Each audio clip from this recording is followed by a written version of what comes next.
Welcome back to our channel. Today we unravel the fascinating life of one of television's golden age icons, Dick Van Dyke, best known for his squeaky-clean charm and timeless roles in shows captivated audiences with his talent and charisma. But behind the camera and beneath the polished image lies a life filled with astonishing secrets, unexpected struggles, and heartwarming triumphs. From his small-town beginnings to his rise as a Hollywood legend, and the controversies and challenges that shaped his journey, Dick Van Dyke's story is nothing short of extraordinary. Stay tuned as we uncover the untold tales of his career, personal battles, and enduring legacy. Richard Wayne Van Dyke, born on December 13, 1925, in West Plains, Missouri, came from humble beginnings with a family deeply rooted in American history. His mother, Hazel Victoria McCord, was a stenographer, and his father, Lorin Wayne Cookie Van Dyke, worked as a salesman. Growing up in the small town of Danville, Illinois, Van Dyke was raised alongside his younger brother, Jerry Van Dyke, who would later join him in the world of entertainment, even appearing as his on-screen sibling in The Dick Van Dyke Show. With Dutch heritage and traces of English, Irish, and Scottish ancestry, Van Dyke's family lineage even links back to Mayflower passenger John Alden, adding an intriguing historical note to his story. Van Dyke attended Danville High School, where he was an active member of the A Cappella Choir and Drama Club. It was here that his passion for performance began to take shape. While he briefly considered pursuing a career in ministry, his time on stage convinced him that entertainment was his true calling. During his senior year, Van Dyke made the bold decision to leave high school and enlist in the U.S. Army Air Forces during World War II, aiming to train as a pilot. However, his journey wasn't without setbacks. He was rejected multiple times for being underweight. Determined to serve, he eventually found his place as a radio announcer and later as a performer, entertaining troops stationed across the continental United States. These experiences became the foundation of his knack for connecting with audiences, a skill that would later define his career. Van Dyke was discharged in 1946, but his academic journey wasn't quite over. In a heartwarming, full-circle moment, he earned his high school diploma nearly 6 decades later, in 2004, proving that it's never too late to finish what you started. In the late 1940s, Dick Van Dyke began honing his performance skills as a radio DJ on WDAN in his hometown of Danville, Illinois. His quick wit and natural charisma caught the attention of mime artist Phil Erickson, who persuaded Van Dyke in 1947 to join him in forming a comedy duo called Eric and Van, the Merry Mutes. The pair became a hit on the West Coast nightclub circuit, entertaining audiences with their unique mix of pantomime and lip-syncing to 78 RPM records. By the early 1950s, they had moved to Atlanta, Georgia, where they even starred in a local television show, The Merry Mutes, which featured comedic sketches and original music. Van Dyke's television career truly began when he landed a role as a solo comedian on WDSU-TV in New Orleans, hosting his first comedy shows. His on-screen charm soon opened doors to national television appearances. In 1954, he made his TV debut alongside Dennis James on Chance of a Lifetime. He later appeared on popular programs like The Phil Silvers Show, The Pat Boone Chevy Show, and The Polly Bergen Show. A pivotal moment came when a friend from Van Dyke's Army days, now a CBS executive, introduced him to the network. This connection led to Van Dyke signing a 7-year contract with CBS, where he co-hosted the CBS morning show alongside none other than Walter Cronkite. Reflecting on this experience in a later interview, Van Dyke humorously described it as a blend of serious journalism and light-hearted charm. In November 1959, Van Dyke made his Broadway debut in The Girls Against the Boys, a lively two-act revue staged at the Alvin Theater. Although the show ran for only 16 performances, it showcased Van Dyke's versatility and set the stage for his breakout role in Bye Bye Birdie. This brief but impactful Broadway stint would become a key milestone in his journey to stardom. Dick Van Dyke's career soared to new heights with his iconic role as Albert Peterson in the Broadway musical Bye Bye Birdie, which ran from April 14, 1960 to October 7, 1961. Sharing the stage with stars like Chita Rivera, Barbara Doherty, and Paul Lynde, Van Dyke brought charm and comedic timing to the production. Though the show received mixed reviews, the New York Times' Brooks Atkinson praised Van Dyke as likable, but critiqued the musical's overall polish. Bye Bye Birdie went on to win 4 Tony Awards. In 1963, Van Dyke reprised his role as Albert J. Peterson in the film adaptation of Bye Bye Birdie. Although he expressed dissatisfaction with the movie's shift in focus to a secondary character, the film was a commercial success. Co-starring Anne Margaret, Janet Leigh, and Paul Lynde, the adaptation allowed Van Dyke to showcase his comedic versatility. Critics took note, with Variety praising his performance as displaying a much wider range than his television work. While Bye Bye Birdie elevated his career, it was CBS's The Dick Van Dyke Show, 1961 to 1966, that turned him into a household name. Created by Carl Reiner, the sitcom followed Van Dyke as Rob Petrie, a comedy writer juggling work and family life. Originally, Reiner had cast himself in the role, but CBS insisted on recasting, and Van Dyke's magnetic charm made him the perfect fit. The show also introduced audiences to a stellar supporting cast, including Rose Marie, Maury Amsterdam, Jerry Paris, Richard Deacon, and a young Mary Tyler Moore as Rob's wife Laura Petrie. Critics and audiences alike adored the show from its debut.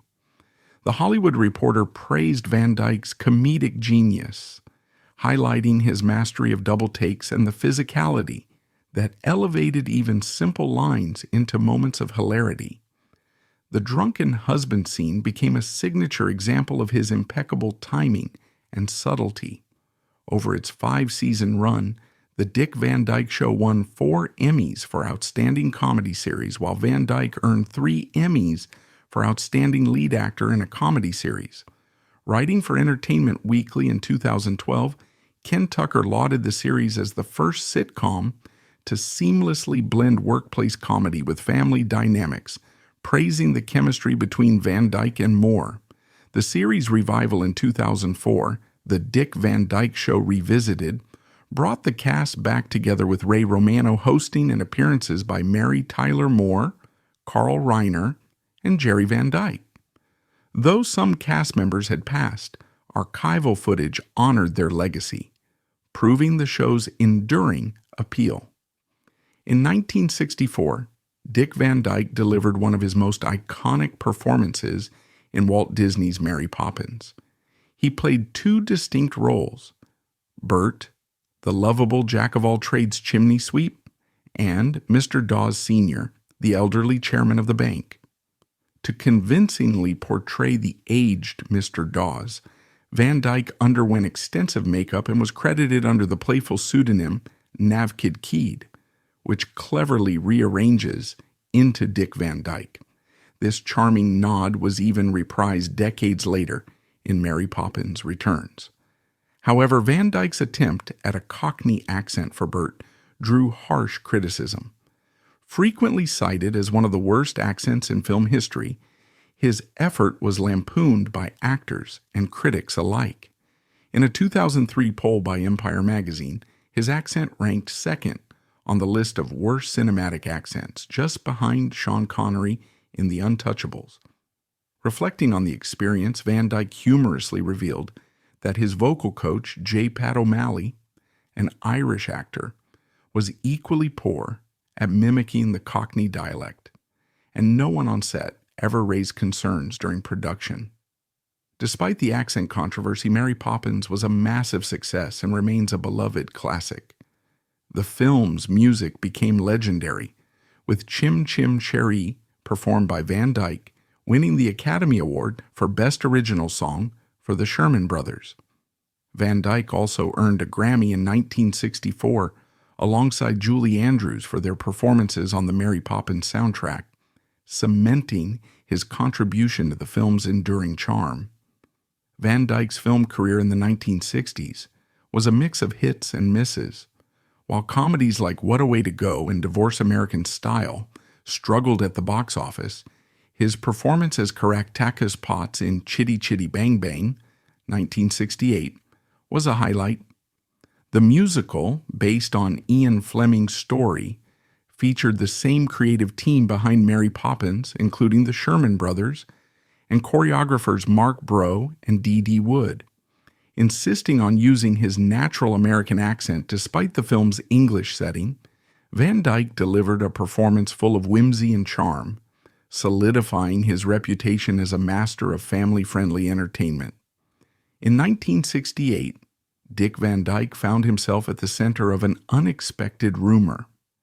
Albert R. Broccoli reportedly offered him the role of James Bond as a potential replacement for Sean Connery.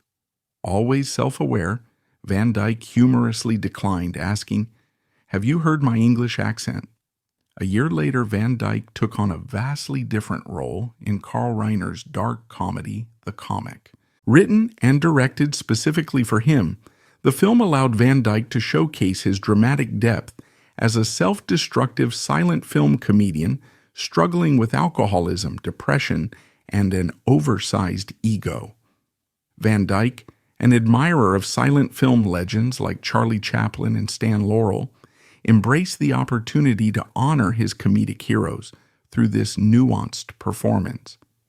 In 1969, Van Dyke also starred as Reverend Clayton Brooks in Cold Turkey, a satirical comedy about a small-town pastor leading his community in a 30-day no-smoking challenge to win $25 million from a tobacco company. Though the film wasn't released until 1971, it added another layer of versatility to Van Dyke's career. That same year, he published Faith, Hope, and Hilarity: A Child's Eye View of Religion, a book filled with humorous anecdotes drawn from his experiences teaching Sunday school. Van Dyke's ventures weren't limited to acting. From 1965 to 1982, he owned and operated radio station KXIV 1400 AM in Phoenix, Arizona, showcasing his entrepreneurial spirit. Between 1971 and 1974, he starred in the new Dick Van Dyke Show, playing a local talk show host. Despite being developed by Carl Reiner and featuring Hope Lang as his on-screen wife, the show couldn't replicate the success of its predecessor. Although it earned Van Dyke a Golden Globe nomination, the series ended after 3 seasons.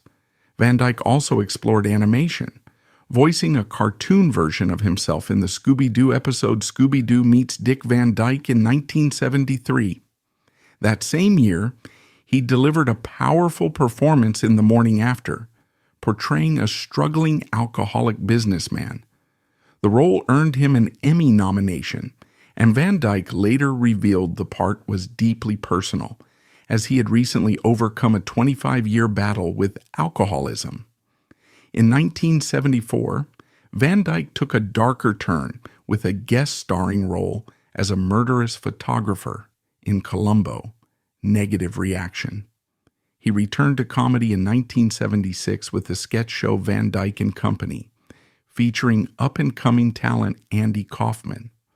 Although short-lived, the show won an Emmy for Outstanding Variety Comedy Series. Van Dyke joined The Carol Burnett Show as a guest star in its final season in 1977, appearing in half of the episodes and showcasing his versatility as a performer. In 1980, he returned to Broadway, headlining a revival of The Music Man in a U.S. tour, reminding audiences of his enduring charm and talent for live theater.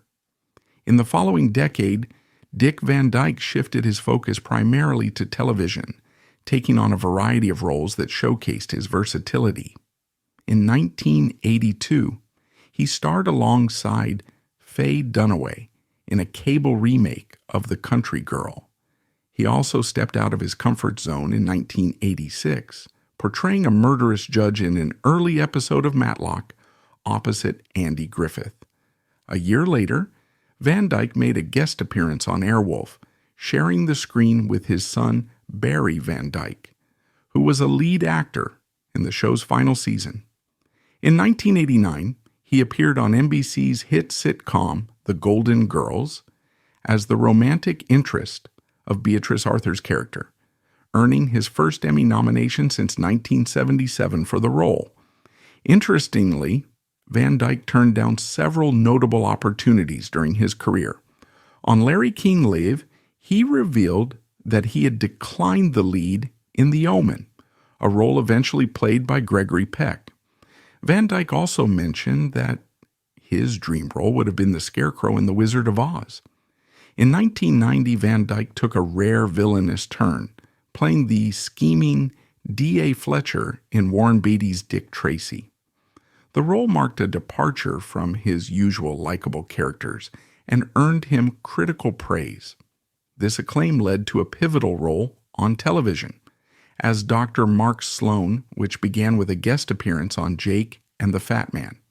His performance was so well received that it became the foundation for the long-running CBS series Diagnosis, Murder, 1993 to 2001.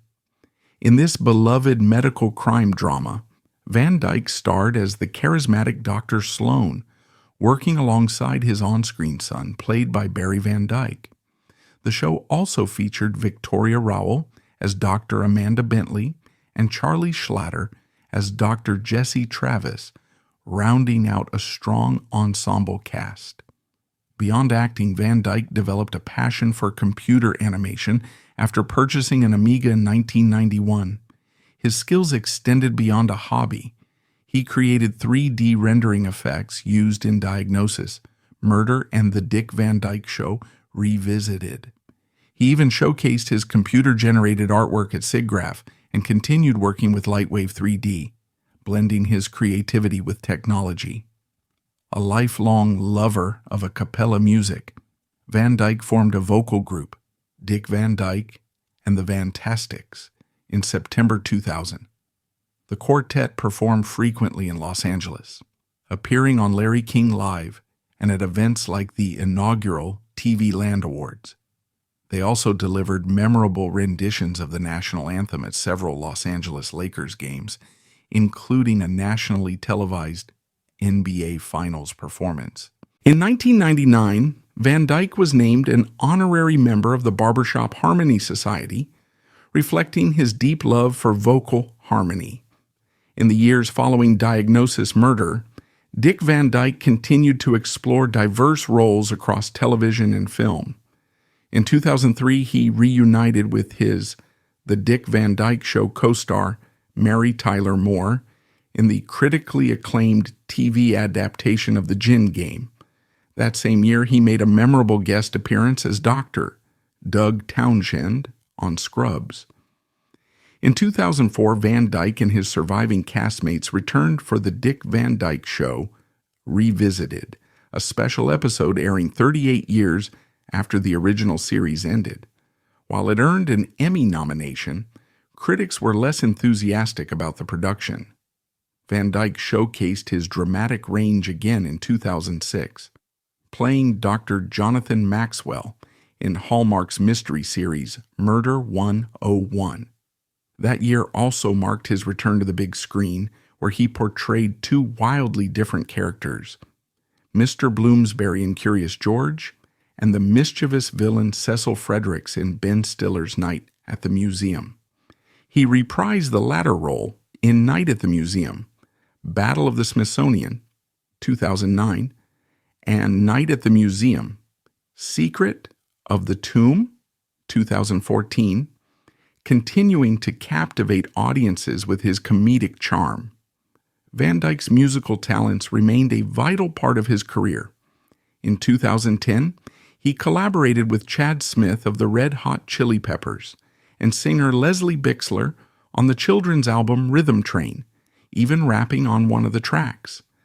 In 2017, he released Step Back in Time, his first solo album in over 50 years, featuring classic jazz and big band numbers from the 1920s to 1940s. That same year, he recorded the Christmas duet We're Going Caroling with actress Jane Lynch, adding another layer to his musical legacy. In 2018, Van Dyke returned to the world of Mary Poppins, playing Mr. Dawes Jr. in Mary Poppins Returns. Decades earlier, he had portrayed both Bert and Mr. Dawes Sr. in the original film, creating a full-circle moment for fans. Around this time, Marvel's WandaVision production team sought Van Dyke's expertise to emulate the charm of The Dick Van Dyke Show, showcasing his enduring influence on modern television. At 97, Van Dyke amazed audiences in 2023 by appearing as Gnome on The Masked Singer. After his unmasking, he received a standing ovation and sang Supercalifragilisticexpialidocious, delighting fans once again. That same year, he made a guest appearance on Days of Our Lives, proving his versatility and passion for performing. In December 2023, CBS honored him with a special Dick Van Dyke, 98 Years of Magic, celebrating his legendary career and life. In December 2024, Van Dyke starred in Coldplay's music video for All My Love, a heartfelt project he co-produced with his wife, actress Arlene Silver. This collaboration was a fitting testament to his boundless creativity and enduring spirit, even at 99 years old. On February 12, 1948, Dick Van Dyke married Marjorie Willett in a unique ceremony broadcast on the radio show Bride and Groom, held at the Chapman Park Hotel on Wilshire Boulevard in Los Angeles. Together they had 4 children: Christian, Barry, Stacy, and Carrie Beth. Despite their shared history, their marriage ended in divorce in 1984 after years of separation. Van Dyke later entered a long-term relationship with Michelle Triola Marvin in 1976, which lasted over 30 years until her passing in 2009. Reflecting on their relationship, Van Dyke admitted that it contributed to the breakdown of his marriage to Willett. In 2012, at the age of 86, Van Dyke married makeup artist Arlene Silver, who is 46 years his junior. The couple first met 6 years earlier at the SAG Awards, and their union became a testament to Van Dyke's enduring zest for life and love. Family has always been central to Van Dyke's life. He frequently included his children and grandchildren in his work, with his son Barry, grandsons Shane and Carrie, and other relatives appearing in episodes of Diagnosis Murder. He has 7 grandchildren in total. His son Chris made his own mark, serving as district attorney of Marion County, Oregon, during the 1980s, where he prosecuted infamous cases like the I-5 killer. In a heartbreaking moment, Van Dyke's granddaughter Jessica passed away in 1987 from Reye's syndrome. This tragedy inspired him to raise awareness about the dangers of aspirin for children through a series of public service announcements. Beyond his illustrious career, Van Dyke remained deeply connected to his faith, teaching Sunday school at a Presbyterian church where he also served as an elder. He found inspiration in the works of theologians like Martin Buber and Dietrich Bonhoeffer, which he continued to study throughout his life. Van Dyke's life has not been without moments of peril. In August 2013, at the age of 87, he narrowly escaped injury when his Jaguar caught fire on California's US 101 highway. A passerby heroically pulled him from the burning vehicle, and though the car was destroyed, Van Dyke walked away unharmed. Throughout his life, Van Dyke has been vocal about his political beliefs. He supported Bernie Sanders in both the 2016 and 2020 Democratic primaries, expressing concerns about the state of the nation during these campaigns. In 2024, he endorsed Kamala Harris for president, continuing his active involvement in advocating for change. In December 2024, during California's devastating wildfires, Van Dyke was forced to evacuate his Malibu home. Recalling the event, he said, "I was trying to crawl to my car. I was exhausted. I couldn't get up. 3 neighbors came and carried me out. Fortunately, his home survived the fires, though he faced another evacuation shortly after, during the Palisades fire in January 2025. Dick Van Dyke's journey with health has been as challenging as it has been inspiring. After years of struggling with alcoholism, he achieved sobriety and spent 3 weeks in a treatment facility in 1972. Reflecting on this difficult chapter, Van Dyke has often spoken candidly about the toll addiction took on his life and the strength it required to overcome it. In addition to battling addiction, Van Dyke was a heavy smoker for much of his adult life. However, in a 2013 interview with the London Daily Telegraph, he revealed that he had been using Nicorette gum for over a decade, successfully curbing his habit. That same year, Van Dyke opened up about a mysterious neurological condition that had plagued him for 7 years. He described experiencing a throbbing sensation in his head whenever he lay down, a symptom that left him exhausted from lack of sleep. Despite undergoing numerous tests, doctors were unable to pinpoint a diagnosis.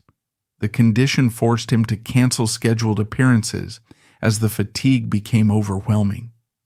In May 2013, Van Dyke tweeted that he suspected his titanium dental implants might be the cause, offering a potential explanation for the baffling symptoms. As Dick Van Dyke entered the later years of his life, the once bright stage lights of his career were dimmed by profound personal tragedies. The first blow came with the loss of his 13-year-old granddaughter, Jessica, to a rare reaction caused by a common medication. The heartbreak of losing a child so young was unimaginable, leaving an indelible scar on the Van Dyke family.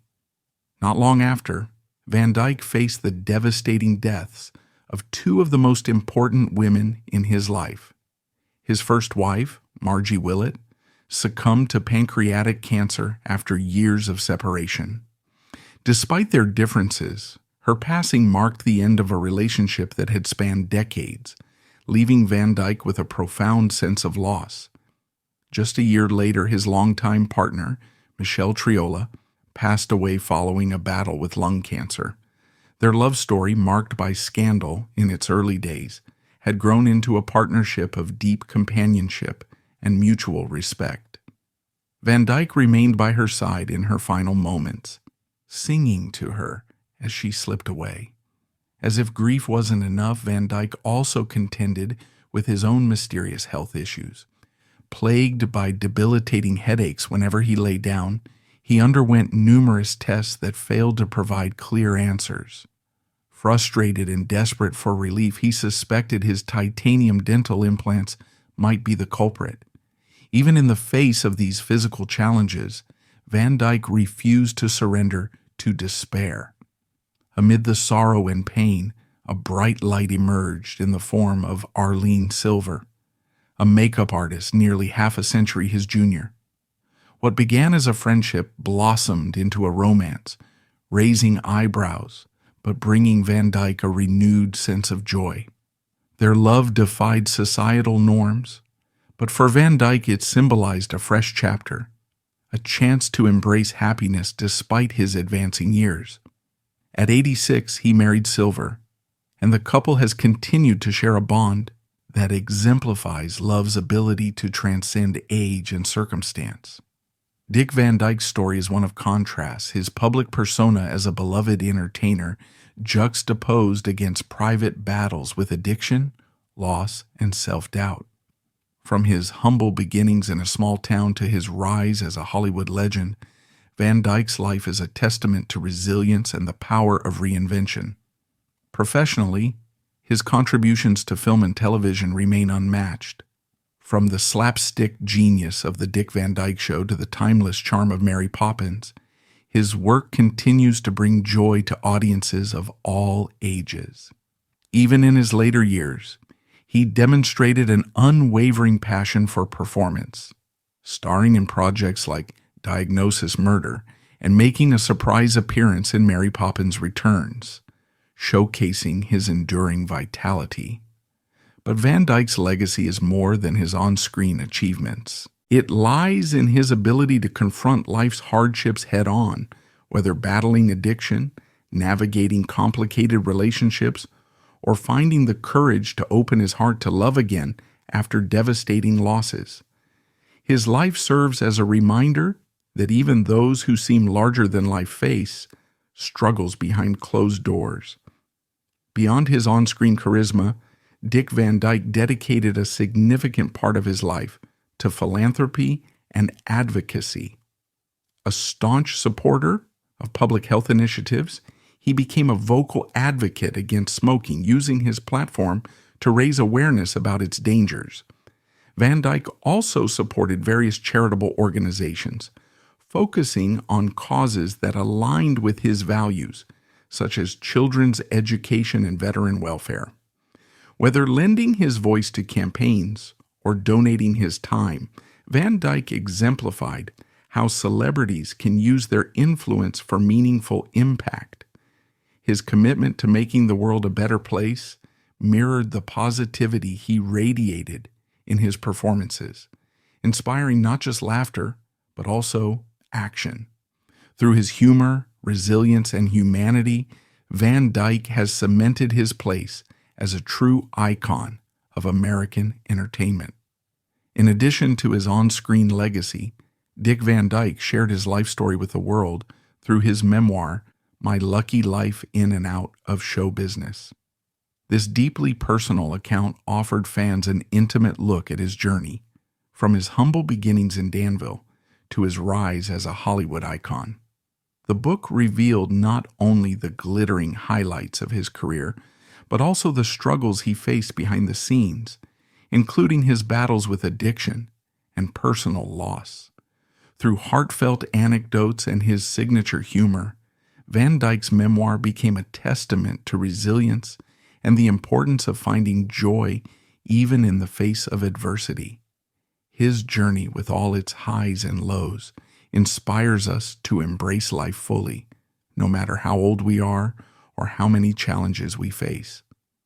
As he continues to defy expectations, Dick Van Dyke remains a symbol of hope, perseverance, and the enduring power of a well-lived life. And that wraps up the incredible journey of Dick Van Dyke, a man whose charm and talent lit up screens, but whose life was far more complex than it seemed. From family secrets to professional struggles, and from scandalous revelations to moments of heartfelt triumph, his story reminds us that even legends face their share of challenges. If you enjoyed this deep dive into the life of Dick Van Dyke, don't forget to hit that like button and subscribe to our channel for more captivating stories about your favorite icons. Thanks for watching, and we'll see you next time with more Untold Tales.